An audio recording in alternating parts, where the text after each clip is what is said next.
Hey guys, I just want to say sorry for the bad picture. I need to get a proper camera holder.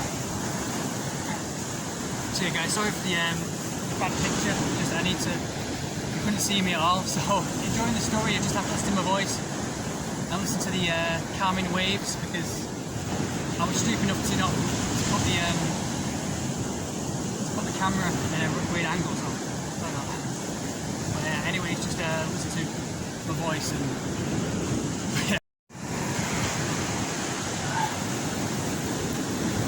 Sorry, you couldn't really see me on the camera because it was I didn't realise it tilted, but I'll have to make another video. But yeah. Anyways, so yeah, as I was saying, we were in this cell, like 100 naked guys, all facing the wall, and we were all squatting down, kind of like this, and we all had to like put our hands on our heads. This, oh no, both our hands on the heads. We had to squat down like this, totally naked, and some guy came round with a rubber glove and put his finger up each one of our asses just to check we're not smuggling anything. I'll try and show you. We're all squat down like this.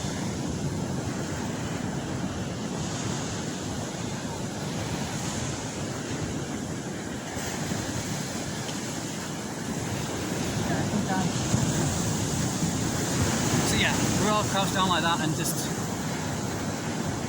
totally naked, everyone looking at each other. And obviously in Brazil you have a lot of gay people there, a lot of gay guys, so it's kind of rough. But yeah, and I'm next to my Italian friend, just looking forward and like totally naked, and some guy was around about half an hour. So I had to squat down for like half an hour and a few people fainted. I think one or two fainted, or one or two tried to pretend to faint just so they can get out, just so they can take to the hospital and get out of prison or whatever. But yeah, one guy fainted because he couldn't squat down, so I could cope because I was squatting every day after going to the gym here. So yeah, not naked. But yeah, this is my Brazilian prison experience. So I'll have to do it again sometime.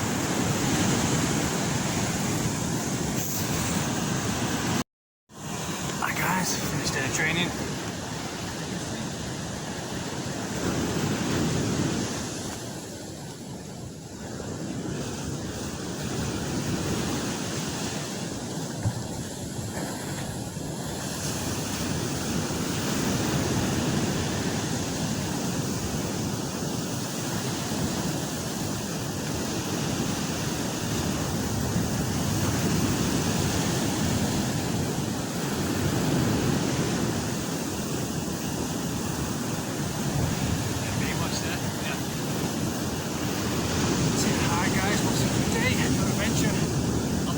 Story how I got robbed in Brazil. It's like, I think it was like 2 years ago now. I was just, yeah. When I first arrived in Brazil, I couldn't really, how do you say it, fit in that well. You know, I used to, like, everyone's really, you know, has a social structure in Argentina, because I came straight from Argentina from the bus, and everyone was like looking at me like, you know, I'm a gringo, like staring at me, and I wasn't used to that. I mean, now I'm used to it after like 3 years and stuff, but I'm kind of used to it now. I'm just kind of blocking out, and plus I just kind of fit in. And when I first arrived, I just I was staring, being a white gringo. I couldn't really, how do you say, cope with it. I just, you know, I'm not used to that. But anyways, yeah, I got into a fight 2 years ago. I was just like really stressed out. I was really stupid. I met a guy in a petrol station, and he just kept going, "Oh, you're a gringo here. You're just here for bitches and you know, and stuff like that." Which obviously I'm not, because you know, it's not, it's the complete opposite of what people think it was. Though. Yeah, I got into a fight with him. Just I was just really wound up and just stressed out all the time. I went to get straight back to Argentina, and I was really stupid. Yeah, but anyways, I'm on the beach now in Ecuador. I've just finished training the outdoor gym there, which I absolutely love. It makes me feel alive always as I swim in the sea and have coconut and fresh juice. Anyways, stop waffling. I didn't prepare this, as you can tell. I just made these videos. But yeah, so yeah, and I got into a fight with him, and the police came and split me up and put me in a police car. And since then, the thing is, the police in England, in America, they're really friendly. Well, not America, but in England, they're really friendly. They're just like, "You're right, mate. Let's put a handcuff on you. Just take you to the police station, ask you questions." Police in Brazil, a bit like America, but a bit tough. They just grab you and they push you, and they just don't care at all. I mean, you get the royal treatment in England, but here, pull the muscle in the. That's okay. Pull the muscle, stretch it. Yeah. Anyways, and then when we got out of the police car, the police officer, this big burly guy, just shoved me, picked me up and just like shoved me, straight through the. I mean, I knew where I was going. He said just straight through this corridor. I knew where I was going, but they'll push you anyway, just to give you the rough treatment, just to see you. They want to see you snap. They want to see you do something, so they have an excuse to do something to you. Plus the bad reputation, the prejudice against gringos and foreigners here. It's really racist and really fascist kind of place. But that's the bad. You've got to take the good with the bad. But yeah, anyways, I was stupid enough to get into a fight, and they put you. This is my Brazilian prison experience now, starting from now. And in England, they put you in a cell, before they take you to the judge, and before they take you to the, the trial, to discuss what you did wrong and if you're guilty or not. But here, they don't give you your own cell. They just put you in a room. They put you in a room, like a dark, wet room that's like the size of a cupboard. It's really nothing, honestly. Like, I couldn't see a thing. They just shove you in, and there's like one guy in there, and it's pitch black, and it stinks of piss, and it stinks of wee and poo and everything. And all you have is a little hole, and you can't even see it. And usually they put you in there with like the favela types, the people that have got arrested. So obviously I'm in here with this little kid who got arrested. I think he was doing drugs. Like they had a little bit of light, and I saw on his arms he had like injections where he'd been doing drugs and everything. But yeah, and then we were in this small cramped room. This stunk, and it's just like we were all cramped up in this room, just waiting to go to the trial or the prison or whatever. And I had no idea what was going on. And the officers took us out every couple of hours, and we stayed in that small room overnight, like 12 hours. But a few other people joined me, like an Italian guy joined me, who's like from the rich part, like Ipanema. Because the way this was in Ipanema in the police station. So hopefully there's one cool guy there who's like, he got arrested because he stole some alcohol from a petrol station. And me and him got along, we connected because he could translate English to me. And he became like my best mate there. It's like something out of a movie. He was like something out of Shawshank Redemption, He was like my buddy, and we connected and we worked together to try and get ourselves out. Just to try and cope and survive. But yeah, and the favela type he was like pretty dodgy. He was asking me for my shirt. So I gave him a shirt because he didn't have a shirt. I had like this Batman shirt on at the time, so I gave him my shirt. And anyway, yeah, so after like 12 hours of like questioning, they took us in this truck that housed all the prisoners, and they handcuffed me to the bar in this truck, and we were all cramped up, all prisoners in this big, it's like a van, like when you get arrested they take you to, in England they have the same, they have a little van that takes you to the courtroom, to the court trial,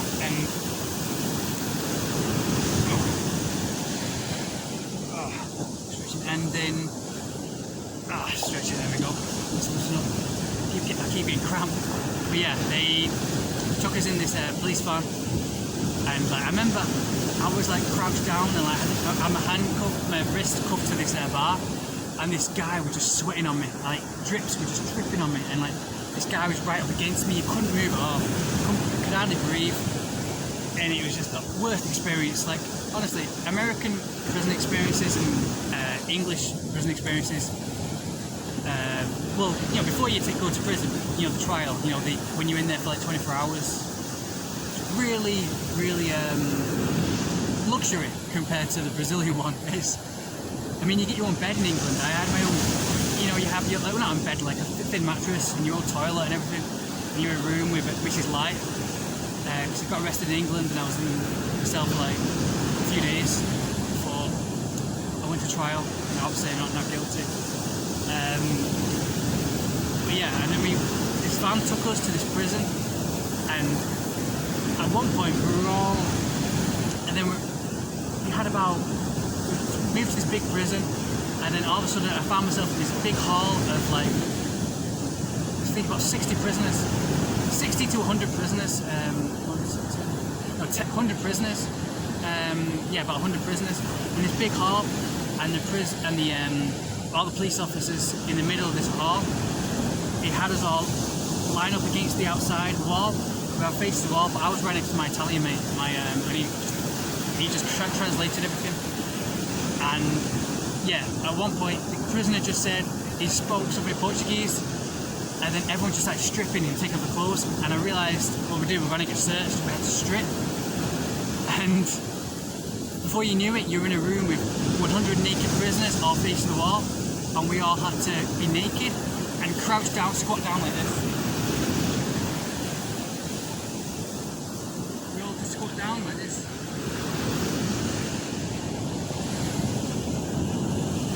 And we have to stay like that for a long time, so we're all squatted down. The police said, squat down and put your hands on your head like this. So we all squatted down, our hands head, totally naked. And everyone was just like looking at each other. It's really weird. And this police officer was going around, and he had a rubber glove on, so he knew what was going to happen. He came around and was like searching up our anuses, and never anything like it. I remember one guy fainted. One Brazilian guy fainted, and he gave an excuse saying that he couldn't squat down for that long. Luckily, I was training every day. I was going to the training outdoor gym, so I was in squats every day, so I was used to it. But a few of the guys had to stand up, and they couldn't stand squatting that long. Obviously I'm squatting now. But yeah, one guy fainted, and then they took us into, 100 of us into different cells, 2 huge cells about half the size of this beach.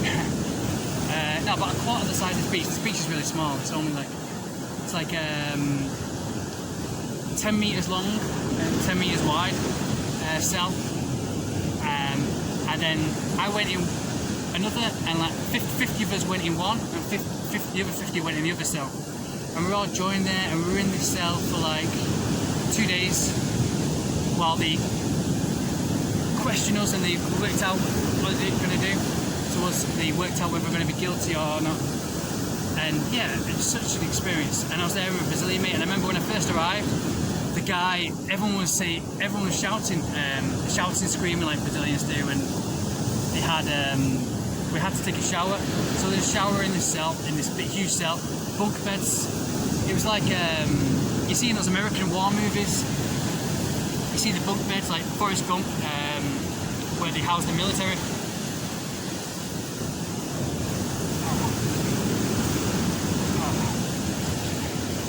Yeah, and so yeah, we're there, and it's like we have all these bunk beds, but some of us had to sleep on the floor because there wasn't enough bunk beds. So obviously there's like 40 of us or 25 of us or whatever, and yeah, there was a leader there as well. He was like this big gorilla type guy. He was like they said he was the leader. Everyone speaking Portuguese. I was the only English person there, so everyone was eyes on me all the time. And but luckily they were cool. I was really scared. I was a bit dodgy at first because I thought something was going to happen to me, especially being a gringo. Obviously, you had people looking at me ready to rob me. But once you fit in, and once you get along with them, you realise you become their friends, and they became like brothers, you know. Yeah, at first they were looking at you like they're going to rob you, like gringo, you know, oh, what I'm going to do, I'm going to knife him, I'm going to do something to him. But once they get to know you, once I became really friendly with him, We had a great time. We had one night where they were dancing. In the middle, they always had a few guys who were clapping, like singing, like do da da. Oh, and they were clapping the chest. And I got into that. I started dancing and started doing clapping, like I can't remember the song they were singing. And they told me to sing a song at one time to everyone dancing. Everyone was dancing to it because you had to keep yourself occupied. Some people playing cards. It's like a proper prison movie. It was real prison movie. But yeah, anyways, I got into the shower. When I first arrived, I got into the shower. And the shower was like a worst kind of shower you can imagine. And everyone was shouting at me, and I was really scared. Everyone's like, blah, blah, blah, blah, blah, blah. I thought, oh, I'm going to get a knife. I've done something wrong. And then the Italian guy was saying, no, just calm down, All they're saying is, take your sandals off. Take your sandals off and put them in me. They were shouting at me because I had my sandals off. I thought they were shouting at me because they were going to knife me. They were going to do something to me. But yeah, it's really intense. But I took my sandals off because everyone drinks coffee in Brazil, so they're really high on coffee. But like, so I took my sandals off and everyone's chill after that. But that was it. I thought I'm going to get knifed. Something's going to happen. Everyone's shouting at me, going blah blah blah blah blah blah blah blah. And the Italian guy said, no, calm down. Just take your sandals off. You're not allowed to wear your sandals in the shower. So yeah, and then I spent 2 days in that cell. We had food and they gave us like this like lunch dinner, like a little foil tray, and inside it was rice and beans. But yeah, meeting those guys, I'll never forget that experience. But like I said, like any prison experience makes you appreciate life. Even when I spent a week in prison in England, in a cell in England, when I first went out of the cell, when I first got out of prison, there is no better feeling. You appreciate the leaves, you appreciate the fresh air. Because especially in England, I was in a cell and there's no windows, there's no nothing, it's just a cell and just walls. But in the one in Brazil, it was bars, like, you know, proper, and you can see through the bars, you can see the window and everything. But yeah, I was sleeping on the floor. I didn't really sleep that much. Yeah, I didn't get knifed. We really got along with him. Once they got to know me, it was really cool. And the leader there, I thought he was going to be some kind of dangerous type.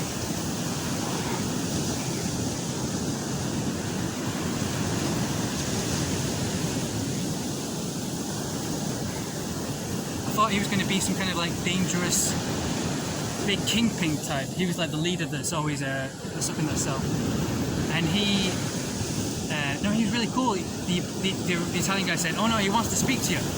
The leader wants to speak to you." So he sat down next to him. We talked some Portuguese, and he said, "Oh no, you're going to get out here. You're going to get out." He's okay. He said, well, the guy next to me was translating in Portuguese. Said, "You're going to be safe. You're going to get out. You didn't do anything wrong. Nothing, you're going to get out." And I was really relieved to hear that. So yeah, they had us all after 2 days in there dancing, having a good time, meeting the people. You have to be really friendly. If you ever go to prison in Brazil or anywhere, don't be the kind of type that's just going to be quiet and keep yourself to yourself. Get along with people. They're all there, but they're still human. They're in prison, but they're still human. And I realised a lot of people that I met in that cell, there were about 50 prisoners in that cell. Obviously, you get some who are looking at you and they're going to kill you, with scars on the face, you know, proper kind of thuggy type, who are going to kill you or something. But you know, who would kill you or anything, but like proper dodgy, low class type. But then you meet other people, like a lot of them were just like really nice. A lot of them were really much nicer, much more real than the people you meet on the street, because the people you meet on the street, they're just after money and fame and the same stuff. I never trust anyone who hasn't been to prison, because all the laws in this world, they're just wrong. If you follow your heart 100% of the time, if you follow your heart 100% of your life, you know, it's impossible, almost impossible to not end up in prison or to not end up getting arrested. If you've never got arrested, I don't trust you, because that means you've just obeyed the laws and you obeyed all the rules, you obeyed all the structures. And all the structures are just corrupt and made up by miserable, fat liars who just have the money. I mean, the laws were appropriate in the 50s when things were different. When we were completely different human beings in the 50s. Even they were made up then. They were made up in the 1910s or whatever. But the laws have stayed that way, and we haven't changed them. But we should change them, because we're completely different people now.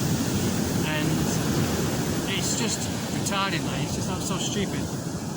But you know, it keeps people hooked on drugs, it keeps consumerism, it keeps people buying fast food, Netflix, it keeps people miserable, it keeps them buying iPhones, it keeps them, the consumerism keeps people in business, because if everyone was happy, no one would need consumerism, but the governments need people to keep buying stuff, keep buying the chocolate, keep buying the fast food, keep buying the drugs, keep buying the pharmaceuticals, keep the pharmaceutical company in business. They need people to be miserable. They need people to be hooked on their drugs that they're selling from everywhere, through the phone, through the shops, through everywhere. People are just trying to sell you stuff.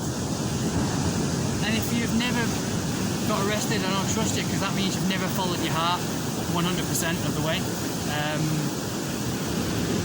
The laws are just corrupt. They're just for weak people who are just going to give up and obey this corrupt society, because it is corrupt. It's miserable. If you look around, you cannot find hardly any happy people.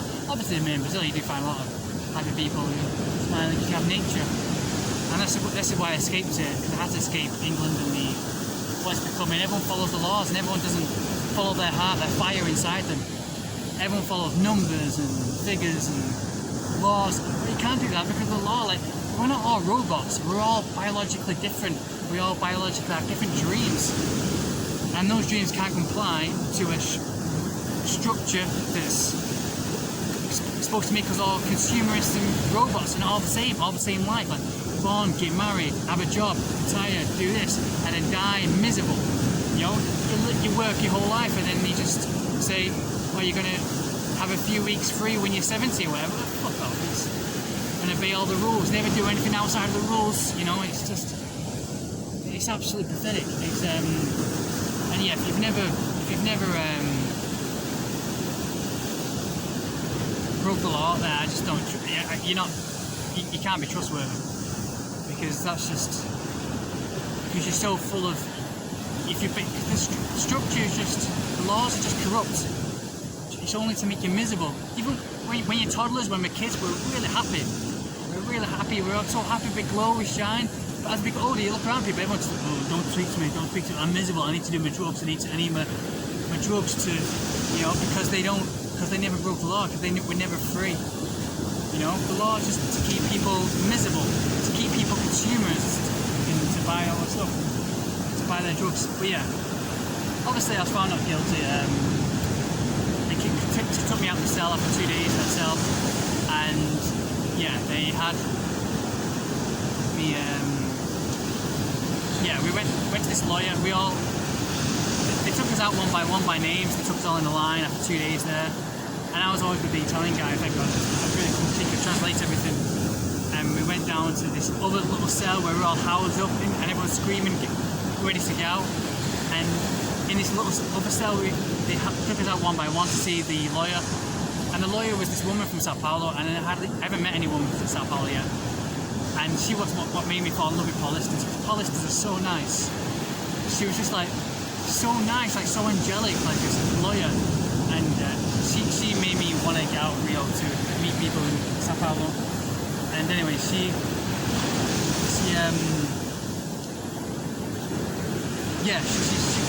came right by me. She put a hand on my shoulder and said, don't get into any more fights now. She was so cute. That's what I love about Brazilian girls like her. She's I fell in love with that kind of aura and that energy. It's really cool. You never find any other people like that. They're just really warm. People from Minas Gerais and Sao Paulo are just the best. But yeah, when I got out of prison, I went to McDonald's and just had some ice cream. I was so happy. If you ever see someone who's really happy, really smiling, really bright eyes, that means they've just got out of prison, because they realise that how great life is, how great freedom is. You never appreciate life and freedom, because when you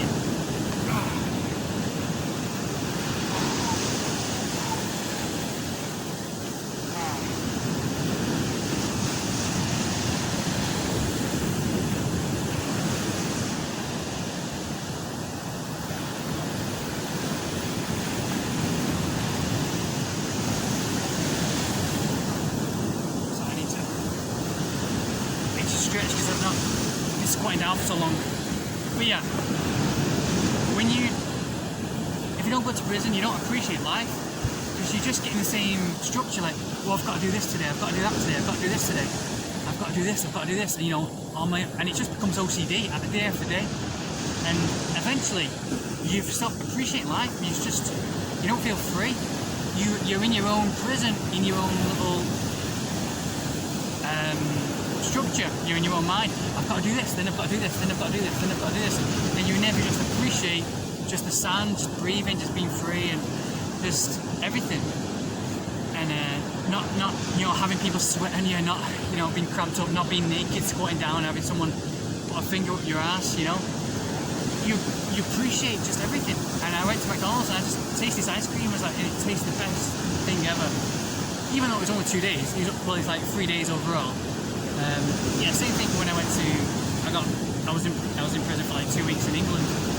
Same thing happened then. There's no better feeling than just getting out of prison. You just like point to the sky and everything's great. That's what makes you appreciate life. But yeah, the cell was alright. We're all cramped up in the cell when we were 50 of us in that cell. But it was